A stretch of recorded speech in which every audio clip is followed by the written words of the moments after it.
Sabi pun. Selamat pagi pemirsa, Berita Lampung kembali hadir menjumpai Anda. Bersama saya, Ade Anissa. Sejumlah berita aktual dan informasi menarik lainnya telah kami sajikan untuk Anda. Berikut Berita Lampung pilihan hari ini.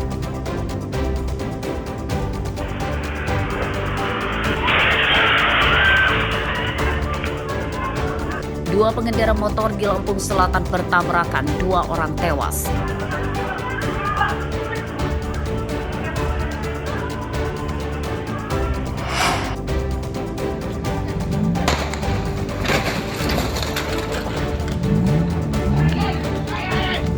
Penyergapan kawanan pencuri sapi, pelaku tinggalkan mobil dan sapi curian di jalan.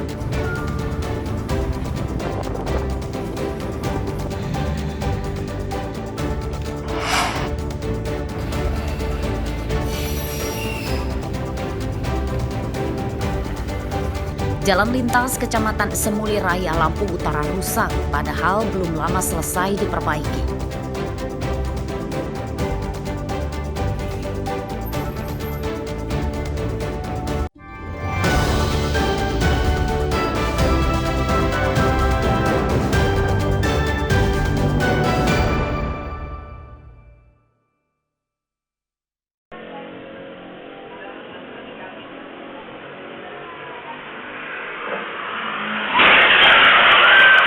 Dua pengendara motor bertabrakan di Jalan Kesuma Bangsa, Kecamatan Kota Kalianda, Lampung Selatan, Senin malam.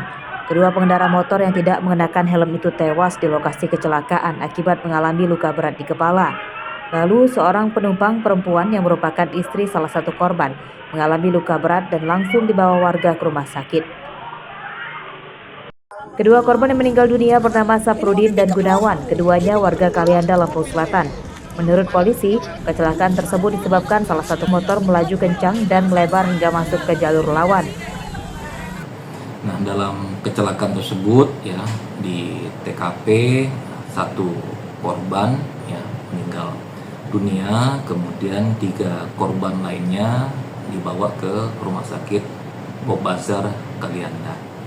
Nah, 3 korban yang ada tersebut, 1 korban meninggal dunia di rumah sakit, yang 2 masih dalam perawatan intensif di rumah sakit. Ya, jadi ini kita akan terus ya berkelanjutan proses hukum ya. Mungkin kita akan bisa melihat ya potensi menetapkan tersangka ya dari pihak yang memang kita duga ya lalai dalam menggunakan kendaraannya ya. Pada Selasa siang, kedua korban telah dimakamkan keluarganya.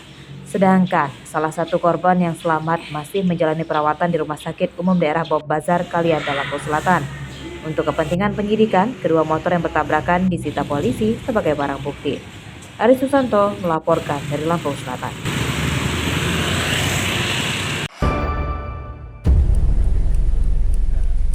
Penyidikan kasus pembunuhan Nur Silawati oleh suaminya di Kota Karang, Teluk Betung Timur, Bandar Lampung terus berlanjut.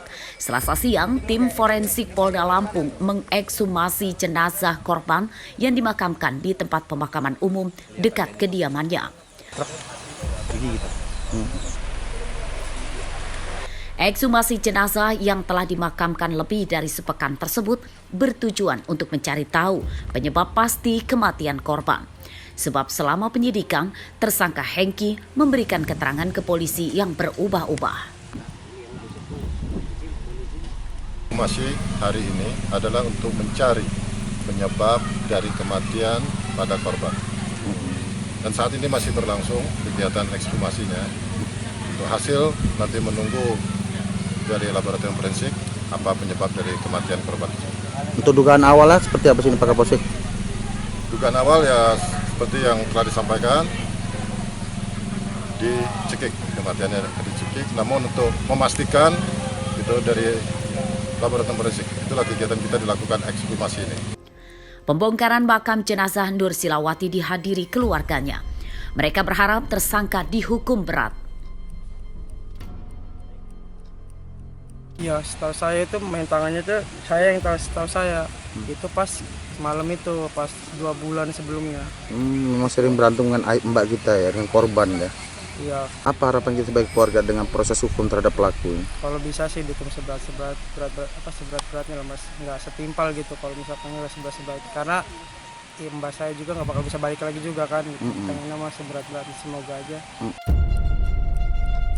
Pada kasus pembunuhan tersebut, polisi telah menangkap 2 tersangka, yakni Hengki, suami korban, dan seorang karyawannya yang membantu membuang mayat korban. Tersangka Hengki sempat merekayasa pembunuhan istri yang diduga supaya terhindar dari pasal tentang pembunuhan berencana. Ya pemirsa, penyidikan kasus kematian ibu rumah tangga bernama Nur Silawati masih terus didalami oleh pihak kepolisian. Kali ini polisi melakukan ekshumasi terhadap jenazah korban untuk mengetahui pasti penyebab kematian korban yang diduga terdapat kejanggalan. Pada kasus ini, polisi telah menangkap tersangka yang tak lain merupakan suami dari korban sendiri dengan dibantu oleh seorang rekannya. Pada peristiwa ini, tersangka sempat merekayasa kematian korban yang awalnya disebut-sebut sakit dan terkena serangan jantung. Dari Bandar Lampung, Robi Laste melaporkan.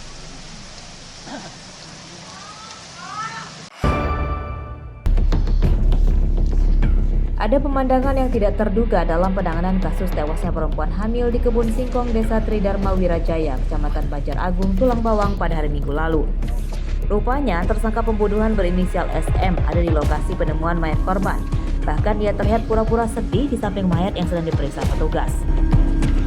Tersangka merupakan calon suami korban. Ia ditangkap di rumahnya setelah tidak lama mayat korban dibawa polisi ke Rumah Sakit Bayangkara untuk diotopsi.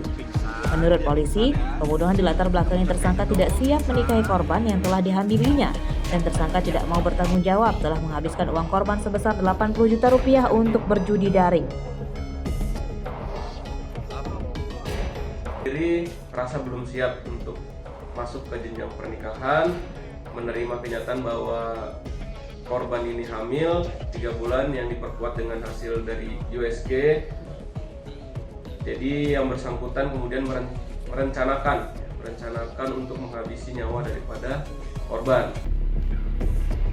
Kasus pembunuhan itu masih terus dikembangkan polisi. Hingga Selasa siang, polisi belum menemukan barang bukti pisau yang dibuang tersangka setelah dipakainya untuk membunuh calon istrinya. Pada kasus tersebut, polisi menjerat tersangka dengan pasal tentang pembunuhan berencana dengan ancaman hukuman seumur hidup. Mustaqim melaporkan dari Tulang Bawang.